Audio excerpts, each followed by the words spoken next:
Hello everybody, I am Manjari, a volunteer of Aware India, and this is yet another episode of our new series of SafEd talks, equipping and enabling ourselves and our loved ones to ensure safety while adapting to the Covid-19 new normal.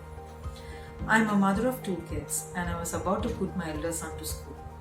I was telling him how a school would be with classrooms, teachers, friends, blackboards, wooden benches, etc.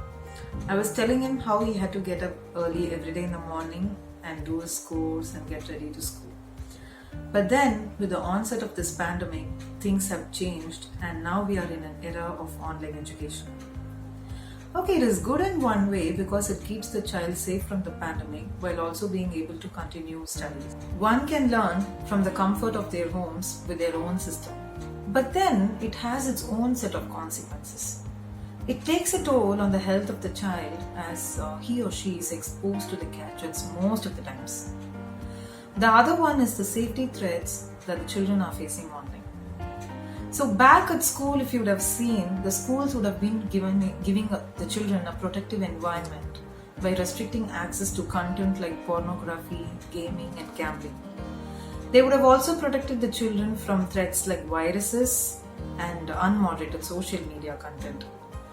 But now these days, parents might not even be aware of such safety measures that they have to take to give a secure online environment for their kids. Again, at school, if you would have seen, teachers would have monitored the activities of the children. They would have taken care of them, they would have guided them appropriately. But at home, these days, parents, they themselves are working from home and they might not have ample time to find out, to explore what all this secure online learning needs, and hence children are exposed to various threats. This pandemic has transformed the ages-old, now centuries-old chalk talk model of learning to the one driven by technology. So now this transformation has pushed policymakers to figure out ways to frame guidelines to tackle this digital divide and at the same time provide secure, safe online learning for the kids. Okay, what are the threats that children might face in an online learning platform? So let's see. Number one, device level threats. Okay, device level threats, what are they? Nowadays, they're using a lot of web-based tools, they're downloading a lot of applications, they're using browsing a lot of networking sites, they are accessing many resources, etc. So, this has led to the introduction of a new range of malware threats. So, these threats include both viruses and ransomware. So ransomware in the sense, for example, COVID lock. It is an application that gives information related to coronavirus, but it can target the Android operating system and it can even change the pin for the lock screen. So once a user falls prey to this, he can completely lose the access to the device.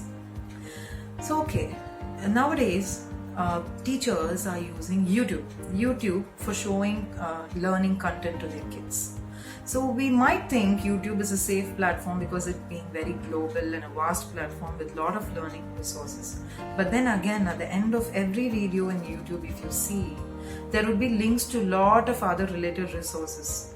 So the selection of this kind of a resource is not governed by anybody, is not governed by the school, there's no proper filter applied, and hence we might not know what threat the child might face.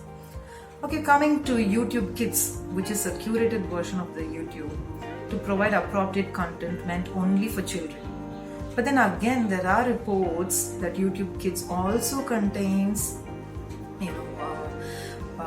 information related to violence, suicidal themes and sexual preferences. Nowadays, teachers are using various video conferencing tools to maintain social interaction with kids. So there again, we have instances of class hijacking and Zoom bombing.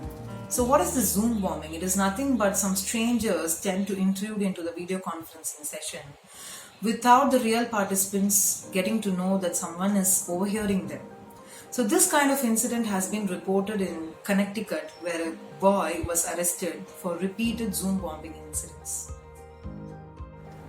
There are also instances of pedophiles intruding video classes and posting inappropriate comments, inappropriate images, and they also try to take advantage of the isolation of kids, and they try to engage them for sexual pleasures, through YouTube, Instagram, and certain random web chat services.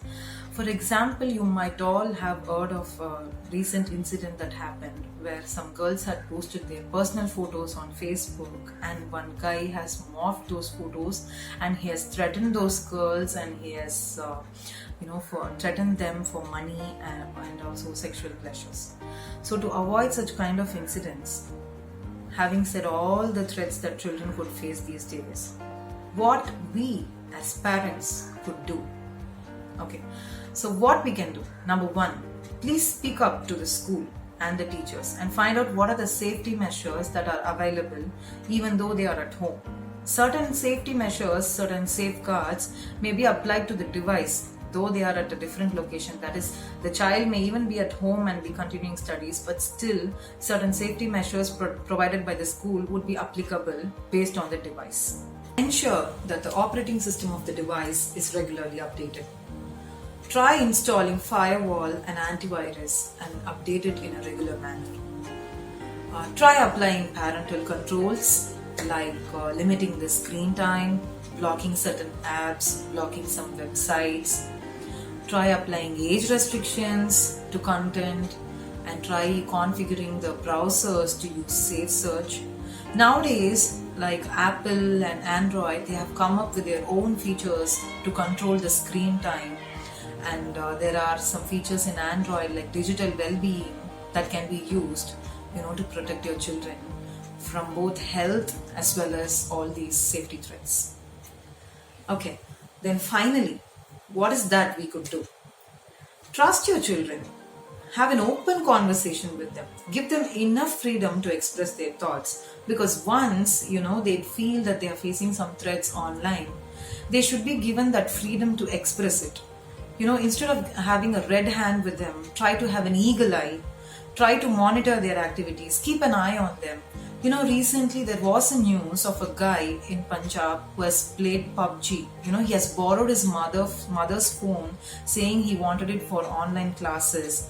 But then he has kept playing PUBG, and he has spent around 16 lakhs from his father's account just for downloading newer versions of the game.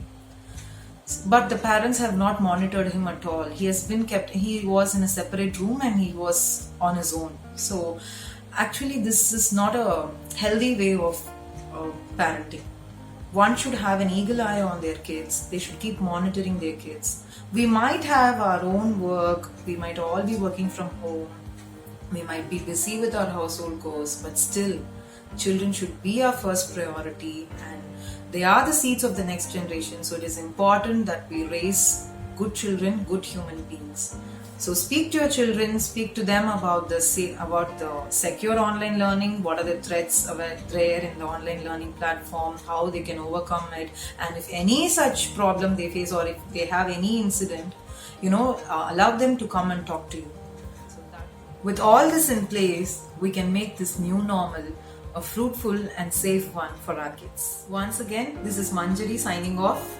If you like this video, please do share it with your friends and family. And if you want more such informative videos from us, please do subscribe to our YouTube channel, Aware India. Thank you.